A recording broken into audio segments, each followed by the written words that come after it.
TV serial मन्नत में अब कहानी एक और बड़े ट्विस्ट की तरफ बढ़ रही है। हर सीन के साथ सस्पेंस और इमोशंस दोनों ही और ज्यादा गहरे होते जा रहे हैं।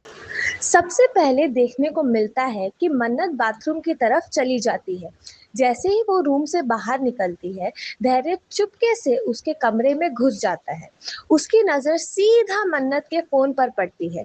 किसी को बिना पता चले वो फोन को तुरंत स्विच ऑफ कर देता है और उसे मन्नत की तकिया के नीचे छुपा देता है। धैर्य आखिर ऐसा क्यों कर रहा है? क्या वो मन्नत को किसी जरूरी कॉल या सच्चाई से दूर रखना चाहता है? ये सवाल अब सबके दिमाग में उठने लगा है। दूसरी तरफ मन्नत को अचानक याद आता है कि वो अपनी रिंग कमरे में ही भूल गई है। वो तुरंत ऊपर अपने कमरे की तरफ लौट पड़ती है। इसी बीच दीपक उसके लिए पानी की बोतल लेकर पहुंचता है। दोनों की टाइमिंग एकदम इंटरेस्टिंग लगती है, जिससे आने वाले सीन्स में और भी सस्पेंस क्रिएट होने वाला है। अपने रूम में पहुंचकर मन्नत अलमारी खोलती है और एक खूबसूरत साड़ी निकालती है।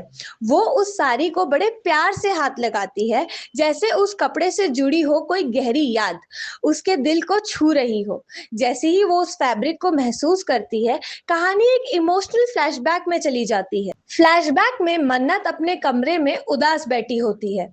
तभी विक्रांत उसके पास आता है, लेकिन मन्नत उसे देखते ही अपना चेहरा दूसरी तरफ कर लेती है। विक्रांत उससे बात करने की कोशिश करता है, लेकिन मन्नत उसकी एक भी बात सुनने के मूड में नहीं होती। दोनों के बीच की ये दूरियां, उनका इमोशनल पेन इस सीन को काफी टचिंग बना देता है। इसके बाद कहानी का सबसे खास मोमेंट सामने आता है।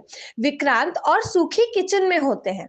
अचानक विक्रांत को उस जगह से अजीब सी अपनेपन की फीलिंग आती है। उसे लगता है जैसे वो पहले भी यहाँ आ चुका हो। उसके दिमाग में कुछ धुंधली यादें उभरने लगती हैं, लेकिन वो उन्हें पूरी तरह से याद नहीं कर पाता। क्या विक्रांत की खोई हुई याददाश्त धीरे धीरे वापस आ रही है? क्या इन यादों के साथ उनके रिश्ते की सच्चाई भी सामने आएगी? और क्या है धैर्य की चाल का असली राज? इन सभी सवालों के जवाब मिलेंगे मन्नत के आने वाले एपिसोड्स में, जहां इमोशन, सस्पेंस और शॉकिंग ट्विस्ट ऑडियंस को स्क्रीन से नजर हटाने का मौका नहीं देंगे।